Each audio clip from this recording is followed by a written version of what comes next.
इतिहास। प्राचीन एवं मध्यकालीन। राम एक हिंदू देवता हैं जो विष्णु के अवतार माने जाते हैं। प्राचीन भारतीय महाकाव्य रामायण के अनुसार राम का जन्म अयोध्या में हुआ था। 16वीं शताब्दी में बाबर ने पूरे उत्तर भारत में मंदिरों पर आक्रमण की अपनी श्रृंखला में मंदिर पर हमला किया और उसे नष्ट कर दिया। बाद में मुगलों ने एक मस्जिद बाबरी मस्जिद का निर्माण किया, जिसे राम की जन्मभूमि राम जन्मभूमि का स्थान माना जाता है। मस्जिद का सबसे पहला रिकॉर्ड 1767 में मिलता है, जो जेसुइट मिशनरी जोसेफ टिफेंथिलर द्वारा लिखित लैटिन पुस्तक डिस्क्रिप्टियो इंडिया में मिलता है। उनके अनुसार मस्जिद का निर्माण रामकोट मंदिर, जिसे अयोध्या में राम का किला माना जाता है, और बेदी, जहां राम का जन्मस्थान है, उसे नष्ट करके किया गया था। धार्मिक हिंसा की पहली घटना 1853 में दर्ज की गई थी। दिसंबर 1858 में ब्रिटिश प्रशासन ने विवादित स्थल पर हिंदुओं को पूजा अनुष्ठान आयोजित करने से प्रतिबंधित कर दिया। मस्जिद के बाहर अनुष्ठान आयोजित करने के लिए एक मंच बनाया गया था। आधुनिक युग। 22-23 दिसंबर 1949 की रात को बाबरी मस्जिद के अंदर राम और सीता की मूर्तियां स्थापित की गईं और अगले दिन से भक्त इकट्ठा होने लगे। 1950 तक राज्य ने सीआरपीसी की धारा 145 के तहत मस्जिद पर नियंत्रण कर लिया और मुसलमानों को नहीं, बल्कि हिंदुओं को उस स्थान पर पूजा करने की अनुमति दी। 1980 के दशक में हिंदू राष्ट्रवादी परिवार संघ परिवार से संबंधित विश्व हिंदू परिषद (वीएचपी) ने हिंदुओं के लिए इस स्थान को पुनः प्राप्त करने और इस स्थान पर शिशु राम लल्ला को समर्पित एक मंदिर बनाने के लिए एक नया आंदोलन शुरू किया।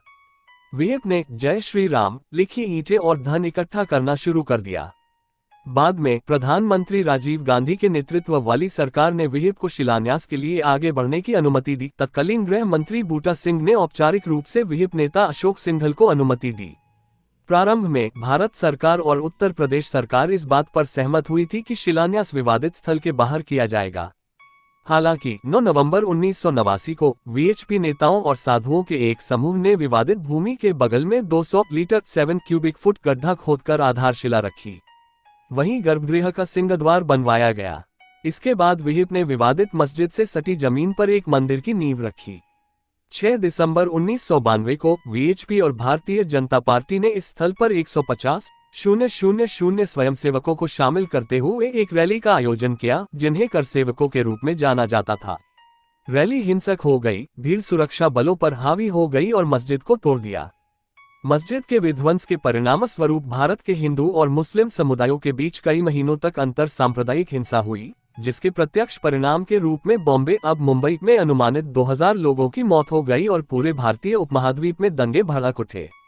मस्जिद के विध्वंस के एक दिन बाद 7 दिसंबर 1992 को न्यूयॉर्क टाइम्स ने बताया कि पूरे पाकिस्तान में 30 से अधिक हिंदू मंदिरों पर हमला किया गया, कुछ में आग लगा दी गई और एक को ध्वस्त कर दिया गया। बांग्लादेश में हिंदू मंदिरों पर भी हमले किए गए। 5 जुलाई 2005 को 5 आतंकवादियों ने अयोध्या में नष्ट की गई बाबरी मस्जिद के स्थान पर अस्थायी राम मंदिर पर हमला किया।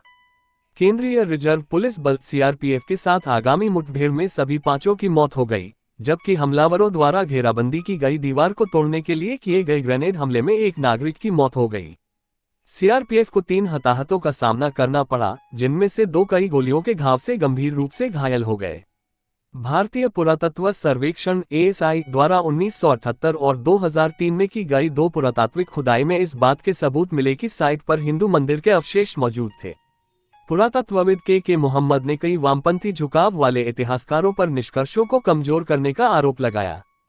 33 इन वर्षों में विभिन्न शीर्षक और कानूनी विवाद हुए, जैसे कि 1993 में अयोध्या में निश्चित क्षेत्र के अधिग्रहण अधिनियम का पारित होना। 2019 में अयोध्या विवाद पर सुप्रीम कोर्ट के फैसले के बाद ही ये तय हो गया था कि विवादित जमीन राम मंदिर निर्माण के लिए भारत सरकार द्वारा गठित ट्रस्ट को सौंपी जाएगी। ट्रस्ट का गठन अंततः श्री राम जन्मभूमि तीर्थ क्षेत्र के नाम से किया गया।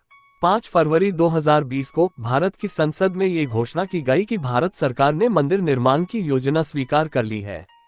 2 दिन बाद 7 फरवरी को 22 नई मस्जिद बनाने के लिए 5 एकड़ जमीन आवंटित की गई। अयोध्या से दूर धन्नीपुर गांव में की तैयारी में विश्व हिंदू परिषद ने एक विजय महामंत्र जाप अनुष्ठान का आयोजन किया, जिसमें 6 अप्रैल 2020 को विजय महामंत्र श्री राम जय जय राम का जाप करने के लिए अलग अलग स्थानों पर लोग एकत्रित होंगे।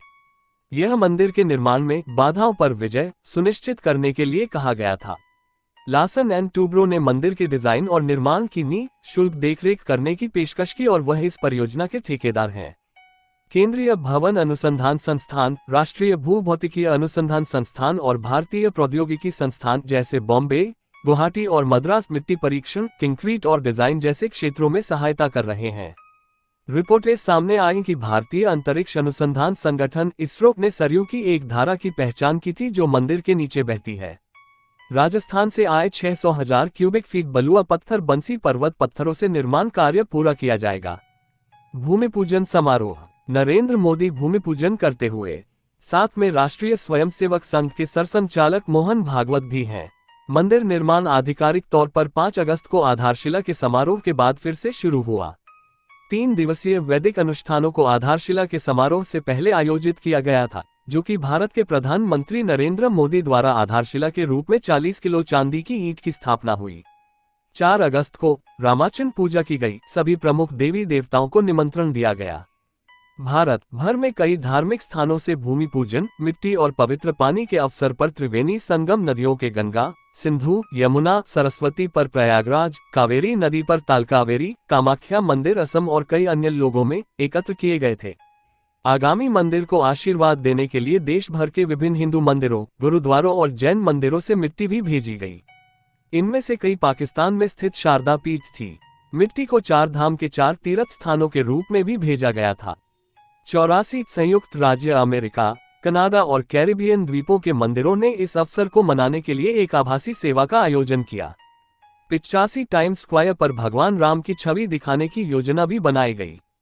हनुमानगढ़ी के 7 किलोमीटर के दायरे के सभी 7,000 मंदिरों को भी दिया जलाकर उत्सव में शामिल होने के लिए कहा गया।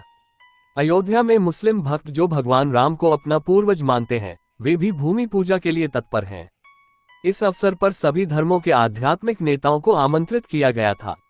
5 अगस्त को प्रधानमंत्री नरेंद्र मोदी हनुमानगढ़ी मंदिर में हनुमान की अनुमति के लिए गए थे। इसके बाद राम मंदिर का जमीनी तोड़ और शिलान्यास हुआ। योगी आदित्यनाथ, मोहन भागवत, नृत्य गोपाल दास और नरेंद्र मोदी ने भाषण दिए। मोदी ने जय सिया राम के साथ अपने भाषण की शुरुआत की और उन्होंने उपस्थित लोगों से जय सिया राम का जाप करने का आग्रह किया। उन्होंने कहा, जय सिया राम का आह्वान न केवल भगवान राम के शहर में बल्कि आज पूरे विश्व में गूंज रहा है और राम मंदिर हमारी परंपराओं का आधुनिक प्रतीक बन जाएगा। नरेंद्र मोदी ने राम मंदिर के लिए बलिदान देने वाले लोगों को भी बहुत सम्मान दिया। मोहन भागवत ने मंदिर बनाने के आंदोलन में योगदान के लिए लालकृष्ण आडवाणी को भी धन्यवाद दिया। मोदी ने पारिजात का पौधा भी लगाया। देवता के सामने मोदी ने एक दंडवत प्रणाम, साष्टांग प्रणाम किया, जो पूरी तरह से प्रार्थना में हाथ फैलाए हुए जमीन पर पड़ा था। प्राण प्रतिष्ठा, जनवरी 2024 तक गर्भगृह सहित मंदिर का प्रथम तल तैयार हो चुका है। इसमें श्रीराम के मूर्ति की प्राण प्रतिष्ठा 22 जनवरी को की जाएगी, जिसमें भारत के प्रधानमंत्री नरेंद्र मोदी यजमान होंगे। इसके पूर्व 15 जनवरी मकर संक्रांति से ही विभिन्न कार्यक्रम शुरू हो गए हैं। प्राण प्रतिष्ठा के लिए उत्तर प्रदेश सरकार ने 100 करोड़ रुपए निर्धारित किए हैं। 22 जनवरी को कई प्रदेशों में विद्यालयों में छुट्टी दी गई है। नरेंद्र मोदी ने लोगों का आह्वान किया है कि 22 जनवरी को सभी अपने घरों पर दिए जलाएं। विवाद, राम मंदिर दान घोटाला। 2015 में राम मंदिर मुद्दे में शामिल अग्रणी संगठनों में से एक हिंदू महासभा ने भाजपा से संबद्ध विश्व हिंदू परिषद (VHP) पर 1,400 करोड़ रुपए $204 और 40 सेंट मिलियन से अधिक का दान घोटाला करने का आरोप लगाया। मंदिर के निर्माण पर VHP ने इस आरोप से इनकार किया है। 2019 में निर्मोही अखाड़ा ने विश्व हिंदू परिषद पर 1,400 करोड़ रुपए $204 और 40 सेंट मिलियन घोटाला का आरोप लगाया। कर्नाटक के पूर्व मुख्यमंत्रियों HD कुमारस्वामी और कर्नाटक के वर्तमान मुख्यमंत्री सिद्धारमैया सहित कुछ व्यक्तियों ने दृढ़ता से सवाल उठाया कि धन कैसे एकत्र किया गया था। वांछित राशि जुटाने में विफल रहने के बाद राष्ट्रीय स्वयंसेवक संघ स्कूल की प्रधानाध्यापिका को बदमाशी का सामना करना पड़ा और बाद में उन्हें निलंबित कर दिया गया। ऐसा ही एक मामला बलिया जिले में हुआ। भ्रष्टाचार के आरोपों के बाद मौद्रिक खातों को डिजिटल बनाने के लिए टाटा कंसल्टेंसी सर्विसेज को लाया गया। मंदिर का निर्माण, कई हिंदुत्व समर्थकों ने मंदिर के डिजाइन और मुसलमानों की भागीदारी को लेकर इसके निर्माण पर आपत्ति जताई है। वे राम मंदिर में इस्लामिक रूपांकन ढूंढते हैं। राम मंदिर ट्रस्ट के महासचिव चंपत राय ने इन चिंताओं का जवाब देते हुए कहा कि मंदिर का निर्माण विशेषज्ञों द्वारा किया जा रहा है और उनके धर्म के बारे में कोई सवाल नहीं हो सकता है। भूमि पूजन समारोह पर प्रतिक्रियाएं। कुछ पुजारियों और धार्मिक नेताओं ने शिकायत की कि समारोह में उचित अनुष्ठान प्रक्रियाओं का पालन नहीं किया गया। उन्होंने ये भी कहा कि 5 अगस्त एक धार्मिक शुभ तिथि नहीं थी और समारोह में हवन शामिल नहीं था। इस संबंध में लेखिका और कार्यकर्ता अरुंधति रॉय, जो पीएम मोदी की प्रसिद्ध आलोचक है, ने बताया कि चुनी गई तारीख जम्मू और कश्मीर की विशेष स्थिति को रद्द किए जाने के 1 साल पूरे होने को चिन्हित करती है। पाकिस्तान ने अपने विदेश कार्यालय के माध्यम से एक आधिकारिक बयान जारी कर इस स्थल के इतिहास के कारण मंदिर का निर्माण शुरू करने के लिए भारत की आलोचना की। इसके विपरीत विभिन्न भारतीय राजनीतिक नेताओं ने भूमि पूजन समारोह की प्रशंसा की।